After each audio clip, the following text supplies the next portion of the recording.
আবার বিকাল 5টা পর্যন্ত ডান্স হবে। বিকাল 5টার পরে যারা যারা এনজয় করবেন তাদের এনজয়ের ব্যবস্থা আছে দোতলাতে, সরি 3তলাতে এনজয়ের ব্যবস্থা আছে। আর লঞ্চের ভিতরে আপনারা যারা ড্রিঙ্কস করবেন এই ড্রিঙ্কস এর ব্যবস্থা আছে। তো এখানে ভিতরে বারের মতন দোকানপাট আছে, সবকিছু আছে। তো আপনারা যদি ড্রিঙ্কস করেন এটা আপনাদের নিজের টাকা দিয়ে করতে হবে। যে 5,000 টাকা যে দিবেন মাথা পিছে এটা দিয়ে হবে না, এটা শুধু আপনাদের খাবার দাবার ঘোরা থেকে একটুকি মানে কমিটির মাধ্যমে একটু। আর আপনারা যে ড্রিঙ্কস করবেন এটা আপনাদের বৃষ্টি, এটা কোনো কমিটি দায়িত্ব নিবে না, কারণ কমিটির দায়িত্ব নয় এটা। আপনারা ড্রিঙ্কস করবেন এটা আপনাদের নিজের টাকা দিয়ে করতে হবে, ঠিক আছে? তো যারা যারা যাবেন তাদের উদ্দেশ্যে বলছি। আর এই জায়গায় অনেক সুবিধা আছে।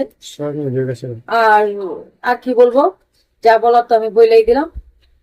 তো আমরা আবার পাঁচ দিনের মাথায় আবার ব্যাকে আমরা সদরঘাট চলে আসবো, যেখান থেকে আমরা লঞ্চটা ছাড়বো এখানে আবার চলে আসবো। তো যার যার বাড়িতে চলে যাবো। তো এটাই, তো আর বেশি কিছু বললাম না। তো 20 তারিখের আগে তাড়াতাড়ি আপনারা যোগাযোগ করেন, ভালো হবে। তো আর কি বলবো, ভালো থাকেন, সুস্থ থাকেন, আল্লাহ হাফেজ।